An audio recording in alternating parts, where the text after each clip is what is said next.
آج بھی یہی حالات ہیں. ایک طرف سپر پاور طاقتیں پیٹروٹ میزائل لے کر کھڑی ہیں اور سامنے نہتے بچے کنکروں سے مقابلہ کر رہے ہیں.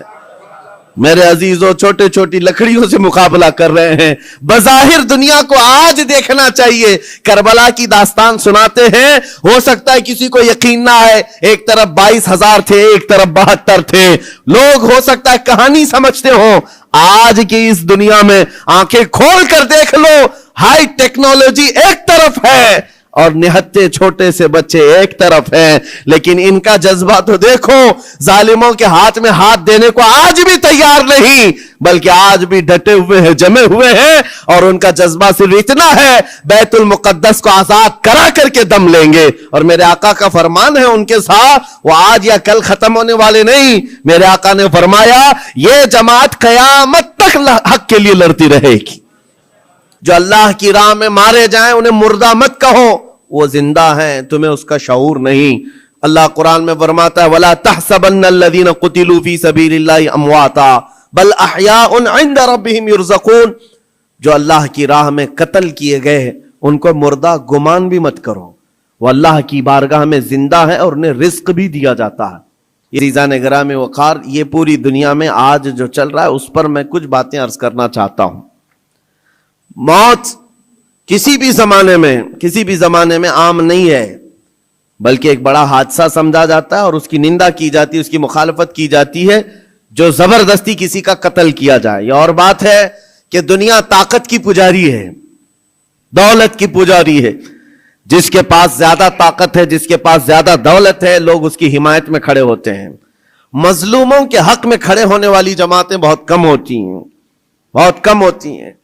لیکن ان تمام معاملات سے ہٹ کر میں آپ سے گفتگو یہ کرنا چاہتا ہوں, جتنی بھی اسلام پر موتیں ہو رہی ہیں, ظلماً قتل کیے جا رہے ہیں, ایک بات یاد رکھو, اسلامی ایک جذبہ موجود ہے ہمارے ہاں, وہ شہادت کی موت پا رہے ہیں. شہادت ایک درجہ ہے, اور جب یہ چیز آپ کے تصور میں آ جائے تو میرے عزیزو ہم بھی یہ محسوس کریں گے کہ اللہ کریم ہم سب کو شہادت کی موت نصیب فرمائے. کیونکہ شہادت ایک مقام کا نام ہے, ایک مرتبے کا نام ہے. جو شہید ہوتا ہے اسلام میں اس کا بڑا رتبہ ہے. نبی پاک صلی اللہ تعالی علیہ وسلم نے تو فرمایا نبیوں اور شہیدوں کے درمیان صرف ایک درجے کا فرق ہے, ایک درجے کا فرق ہے. جو شہید ہوتا ہے وہ اللہ تبارک و تعالیٰ کی جنت میں اسی مقام پر ہوتا ہے جہاں اللہ کے نبی ہیں. انبیاء کرام علیہ السلام کا جو جنت میں مقام ہوتا ہے اس سے ایک درجہ نیچے شہیدوں کا مقام ہے, جس کی فضیلت میں قرآن میں اللہ نے فرمایا وَلَا تَقُولُوا لِمَنْ يُقْتَلُ فِي سَبِيلِ اللَّهِ أَمْوَاتٌ بَلْ أَحْيَاءٌ وَلَكِنْ لَا تَشْعُرُونَ. جو اللہ کی راہ میں مارے جائیں انہیں مردہ مت کہو, وہ زندہ ہیں, تمہیں اس کا شعور نہیں. اللہ قرآن میں فرماتا ہے وَلَا تَحْسَبَنَّ الَّذِينَ قُتِلُوا فِي سَبِيلِ اللَّهِ أَمْوَاتًا بل احیاء عند ربهم یرزقون. جو اللہ کی راہ میں قتل کیے گئے ان کو مردہ گمان بھی مت کرو, وہ اللہ کی بارگاہ میں زندہ ہے اور انہیں رزق بھی دیا جاتا ہے.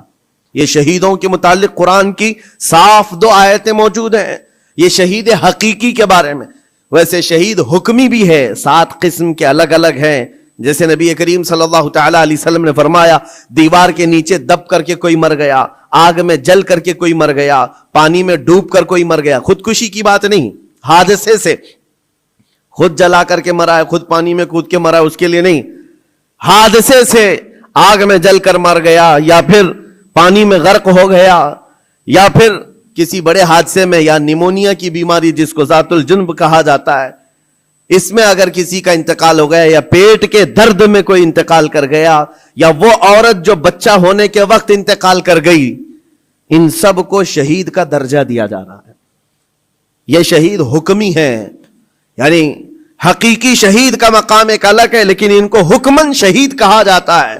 میرے نبی پاک صلی اللہ علیہ وسلم نے فرمایا جو اللہ کی راہ میں شہید ہوتا ہے, تم کیا سمجھتے ہو اس کو درد بہت زیادہ دیا جاتا ہے. اس کو جب قتل کرتے ہیں ظالم اور کافر, اس کو جس طرح سے مارا جاتا ہے, ٹکڑوں میں بدل دیا جاتا ہے, تمہیں کیا لگتا ہے بہت تکلیفیں ہوتی ہیں؟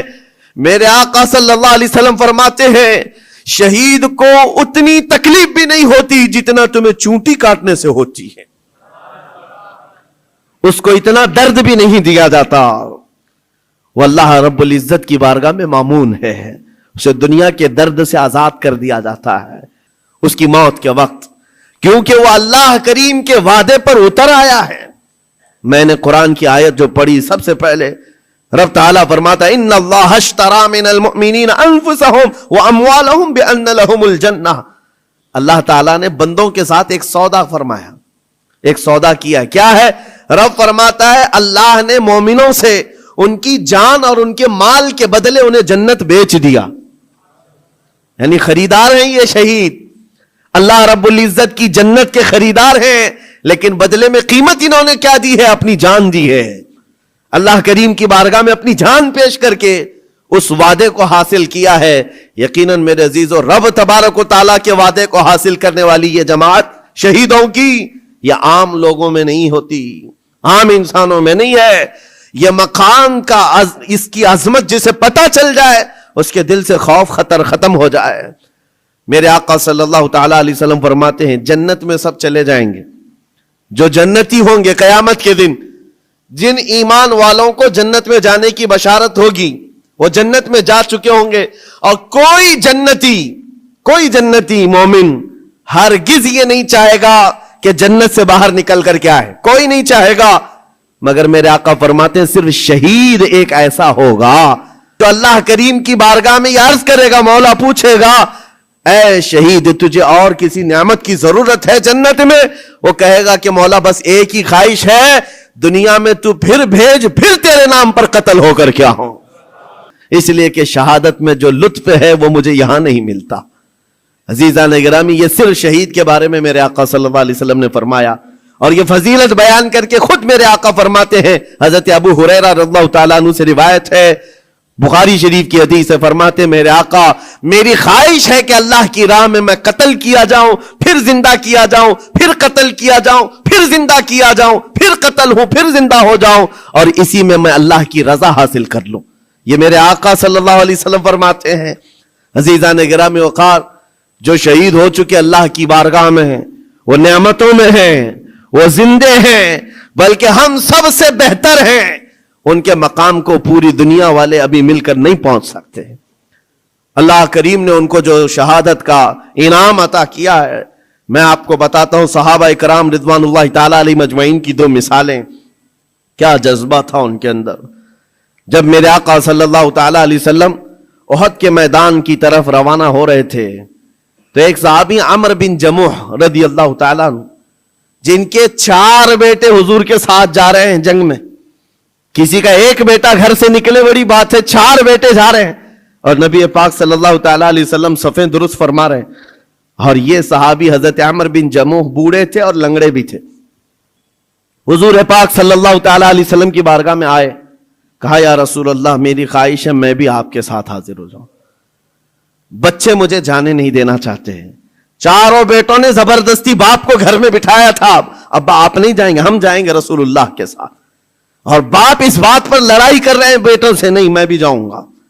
حضور پاک صلی اللہ تعالیٰ علیہ وسلم کے پاس آ کر ایسے درد بھرے انداز میں انہوں نے کہا تھا, میرے آقا صلی اللہ علیہ وسلم نے انکار نہیں فرمایا, کہا کہ ٹھیک ہے آپ بھی چلیں. پہلے حضور نے فرمایا آپ کے تو 4 بیٹے شریک ہیں, آپ کے 4 بیٹے شریک ہیں, آپ گھر میں رہ جائیں. حضور پاک صلی اللہ علیہ وسلم نے جب یہ فرمایا تو وہ کیا کہنے لگے, آواز نکال کر رونے لگے, کہا تف ہے میرے بڑھاپے کو, میرے بڑھاپے نے مجھے نبی سے دور کر دیا, جوان ہوتا میرے بیٹوں کی طرح تو میں بھی جاتا. حضور پاک نے فرمایا نہیں آپ بھی جا سکتے ہیں. لنگڑا پیر تھا, حضور نے فرمایا کیسے چلو گے, دقت ہوگی, تکلیف ہوگی. وہ صحابی کہتے ہیں یا رسول اللہ صلی اللہ علیہ وسلم میں یہ چاہتا ہوں جس طرح لنگڑ لنگڑ کر کے میں یہاں چلتا ہوں ایسی ہی لنگڑ لنگڑ کر کے جنت پہنچ جاؤں, کیا یہ ممکن ہے؟ حضور پاک نے ان کے جذبے کو دیکھا, فرمایا آپ چلیں. گھر آئے, اپنے اہل خانہ سے کہا جلدی جلدی تیاریاں کرو میں بھی جا رہا ہوں. خوشی کی انتہا نہیں. جب جانے کا وقت تھا اہلیہ آئی اور ان کو ایسے ہی تفریح کے طور پر کہا, دل لبھانے کے لیے کچھ باتیں کی جاتی ہیں. بیوی نے ایسے ہی کہا عمر بن جموح تم تو جا رہے ہو, مجھے لگتا ہے تم بھاگ کر کے آ جاؤ گے. میدان جہاد میں جا رہے ہو, جنگ کے میدان میں جا رہے ہو, اور سخت ہوتا ہے میدان, بھاگ کے آ جاؤ گے. بیوی کا یہ صرف تانا سنا تو گرج کر کے کہنے لگے سنو خبردار, اور اللہ کی بارگاہ میں ہاتھ اٹھایا, اے اللہ تو اپنے راستے میں مجھے شہادت دے دے اور کبھی بھی زندگی میں مجھے میرے گھر واپس مت لوٹا, گھر واپس مت لوٹا. ہم تو گھر سے نکلتے ہوئے گھر واپس آنے کی سلامتی کی دعائیں کر کے نکلتے ہیں, اللہ صحیح سلامت لوٹا ہے, اور وہ جذبہ الگ ہے. نبی پاک صلی اللہ علیہ وسلم کے ساتھ جاتے ہوئے کہہ رہے واپس نہ لوٹا.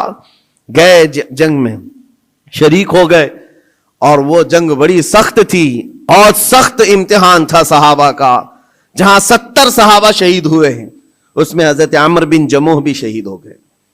یہ بوڑھے صحابی شہید ہو گئے. نبی پاک صلی اللہ تعالی علیہ وسلم نے پھر اس کے بعد شام کو جب لاشیں اٹھانے کی باری آئی, ان کی اہلیہ گھر سے آئیں, اور میدان جنگ سے لاشیں جب اٹھائی جا رہی تھی, عمر بن جموح کی لاش کو اٹھایا, گھوڑے پر رکھا, سواری پر اپنے گھر کی طرف لوٹیں. سواری نہ ادھر جاتی نہ ادھر جاتی, کہیں نہیں, بار بار گھوڑے کو چابک لگا کر دوڑایا جاتا ہے لیکن گھوڑا جاتا ہی نہیں ہے. وہ تنگ آ گئی, مجبور ہو گئی, کہا کیا ہے, لاش اتنی بھاری ہو گئی, وزن ہو گئی, کیا ہے یہ؟ نبی پاک صلی اللہ علیہ وسلم کی بارگاہ میں آ کر کے ان کی اہلیہ نے کہا آقا سب اپنی لاشیں لے جا رہے ہیں, میں بھی ان کی لاش اپنے گھر لے جا کر ان کو تھوڑی دیر کے لیے رکھنا چاہتی ہوں, لیکن سواری ہے کہ آتی نہیں آگے. میرے آقا نے فرمایا گھر سے نکلتے وقت انہوں نے کیا کہا تھا؟ ان کی اہلیہ نے کہا تھا, انہوں نے کہا تھا اللہ کی بارگاہ میں کہ مولا مجھے گھر واپس سلامت نہ لوٹانا. حضور فرماتے ہیں اس کی دعا قبول ہو چکی ہے, نہ وہ زندگی میں واپس لوٹا, نہ تم اس کی لاش لے جا سکتی ہو. اسی میدان میں حضرت عمر بن جموح کو دفن کر دیا گیا. یہ ان شہیدوں کی بات کر رہا ہوں جن کے موت کے بعد بھی ان کا تصرف جاری رہتا ہے, ان کا تصرف. حضرت خبیب ابن عدی رضی اللہ تعالیٰ عنہ مشرکین کی قید میں آ گئے تھے. یہ کفار مکہ نے ان کو قید کر لیا تھا اور لوہے کے پنجرے میں ڈال کر کے رکھا تھا. کفار و مشرکین نے ان کو پنجرے سے باہر نکالا, ان کے ناخنوں کو پکڑ سے کھینچا, اور وہ کراہتے رہے, درد اپنی جگہ پر, اور اس کے بعد ان کے جسم کو جگہ جگہ تیروں سے چھلنی کیا, اور مقام تنعیم پر جو مکہ میں آج جامع مسجد عائشہ ہے وہاں قریب میں, آپ کو ایک سولی پر چڑھا دیا گیا. حضرت خبیب ابن عدی کو ایک کھمبے پر باندھ کر کے سولی دے دی گئی, اور لاش کو لٹکا کر رکھا, اور ایسی لاش لٹکتی رہی. یہی خبیب ابن عدی ہے. جب سولی پر چڑھا دیا گیا تو ایک بات میں عرض کر رہا ہوں, شہیدوں کی زندگی کیا ہوتی ہے, مار دیے گئے, قتل کر دیے گئے, لیکن ان ظالموں نے سولی سے نیچے نہیں اتارا. پورے مکہ والوں کو تماشا دکھانے کے لیے رکھا, 1 دن 2 دن 4 دن 6 دن 8 دن 10 دن, یہاں تک کہ مہینہ گزر گیا, لاش کو انہوں نے نہیں نکالا. حضور پاک صلی اللہ علیہ وسلم کو جب یہ خبر پہنچی کہ حضرت خبیب ابن عدی کو پنجرے میں قید کر کے ان ظالموں نے قتل کر دیا, سولی پر چڑھا دیا ہے, اور لاش کو ایسی ہی بے حرمتی کے ساتھ لٹکائے ہوئے ہیں کہ 2 لوگ تماشا دیکھتے رہے. 40واں دن گزرنے کو آ گیا تھا. حضور پاک صلی اللہ علیہ وسلم نے اپنے صحابہ سے فرمایا, ہے کوئی میرے صحابہ میں سے جو خبیب ابن عدی کی لاش کو اتار کر کے مدینے لے آئے, ان کی لاش کو اتار کر کے عزت و احترام کا معاملہ کرے, جبکہ 40 گھڑ سوار دن رات پہرے داری کر رہے تھے اس لاش کے پاس. جب صحابہ کرام کو حضور نے یہ بات کہی, کیا جگر تھا. 2 صحابہ کھڑے ہوئے, حضرت زبیر بن عوام, حضرت مقداد بن اسود رضی اللہ تعالی عنہما, کہتے ہیں آقا آپ اجازت دیں ہم دونوں جا رہے ہیں. 40 لوگ پہرے داری میں ہیں اور 2 جانے کو تیار ہیں. جہاں ایمان ہوتا ہے وہاں تعداد دیکھی ہی نہیں جاتی. 2 صحابہ کھڑے ہوئے, حضور کی اجازت لے کر کہا ہم جاتے ہیں حضرت خبیب ابن عدی کو لانے کے لیے, اور 2 گھوڑے دوڑاتے ہوئے پہنچے مکہ. جب مکہ پہنچے جہاں سولی چڑھائی گئی تھی, 40 لوگ پہرے داری میں ہیں, 40 لوگوں کے بیچ سے لاش نکالنی ہے, کیسے نکالیں گے؟ لیکن جانتے ہو اللہ تعالیٰ جب انتظامات فرماتا ہے تو راستے بھی کھولتا ہے. جس وقت یہ پہنچے وہ 40 کے 40 مست نیند میں سو رہے, سارے پہرے دار نیند میں ہیں. حضرت زبیر بن عوام, حضرت مقداد بن اسود دونوں گئے, جلدی سے یہ سولی پر چڑھے اور ان کی لاش کو نکالا. حضرت زبیر کہتے ہیں 42واں دن تھا, 40 یا 42 دن ہو چکے تھے جس وقت ہم نے ان کو رسی سے کھولا. جگہ جگہ سے خون ٹپک رہا ہے اور خون سے کستوری کی خوشبو آ رہی. یہ شہید کی زندگی ہے. 42 دن ہو چکے اور جسم سے جگہ جگہ خون آ رہا ہے اور اس سے کستوری کی خوشبو آ رہی. دونوں صحابہ کہتے ہیں ہم نے ان کی لاش کو اتارا, بالکل تر و تازہ لاش ہے, اٹھایا اور لے کر کے چل پڑے, اپنی سواری پر لے کر آرام سے چلتے رہے. صبح ہوئی تو یہ کافروں کی نیند کھلی, دیکھا کہ ہے ہی نہیں خبیب ابن عدی. ہلہ ہو گیا, پورا ہنگامہ ہو گیا. اور جب قریش مکہ میں یہ بات پہنچی تو سب گرج کر کے کہنے لگے ان 40 کو بھی مارو اور اس کے بعد پہلے اس لاش کو ڈھونڈو. اور تیز گھوڑ سوار دوڑائے گئے, بہت تیز دوڑائے گئے کہ کہیں نہ کہیں یہ مدینے کی طرف لے کر کے گئے ہوں گے, پیچھا کرو. ایک دو نہیں, کئی 100 کی تعداد میں گھوڑے دوڑاتے ہوئے حضرت زبیر حضرت مقداد کے پیچھے آئے. اور جیسے ہی وہ قریب آئے, حضرت زبیر اور حضرت مقداد دونوں نے یہ لاش کو اٹھائی حضرت خبیب کی اور زمین پر رکھ دیا اور کہا اے اللہ اس کے بعد تو مالک ہے, یہ تیرا شہید ہے, اس کے بعد تو مالک ہے. حضرت زبیر کہتے ہیں اچانک زمین قبر کی مانند کھلی اور حضرت خبیب اندر گئے اور ان کی قبر بن گئی. نہ کسی نے قبر کھودی, نہ کسی نے قبر میں مٹی دی, زمین خود کھلی, حضرت خبیب اس میں اندر گئے اور قبر بند ہو گئی. کفار سامنے آئے, کہا میں لاش دے دو. حضرت زبیر حضرت مقداد نے کہا کہیں ہے تو لے جاؤ, ہمارے پاس کہیں ہے تو لے جاؤ, اور یاد رکھو میں صفیہ بنت عبد المطلب کا بیٹا ہوں, اگر لڑنا ہے تو مجھ سے لڑو اور تلواریں نکالو. ادھر سینکڑوں کی تعداد میں ہے اور نبی پاک کے 2 شیر ان کو للکار رہے ہیں. تاریخ میں موجود ہے ایک بھی ظالم سامنے نہیں آیا, تلواریں نیچے کی اور مکہ واپس لوٹ گئے. اعلان ہوا کہ خبیب ابن عدی کو سب جگہ ڈھونڈ لیا گیا, کہیں پر ان کی لاش نہیں ملی ہے. یہ دونوں صحابہ حضور کی بارگاہ میں آئے, عرض کیا آقا یہ ماجرا ہوا ہے. میرے آقا نے کہا وہ بلیع الارض ہے, زمین کا لقمہ ہے, زمین نے ان کو اپنی گود میں چھپایا ہوا ہے, اور یہ شہیدوں کی زندگی ہے. شہیدوں کی زندگی عام نہیں ہے میرے عزیز. و حدیث پاک میں ہے قیامت کے دن صرف شہیدوں کی جماعت ایسی ہوگی جس حال میں وہ آئیں گے ان کے جسم سے خون کا فوارہ جاری ہوگا. جو شہید قیامت کے دن آئیں گے ان کے جسم پر خون کا فوارہ ہوگا, جگہ جگہ سے خون نکل رہا ہوگا. لیکن حضور یہ بھی فرماتے ہیں دنیا کا خون ہے جو بدبو کرتا ہے, شہیدوں کا خون قیامت کے دن مشک و عنبر کی خوشبو پھیلا رہا ہوگا. لوگ ان کو دیکھ کر پوچھیں گے یہ کون ہے جو جنت کے دروازے پر سب سے پہلے پہنچے ہوئے ہیں.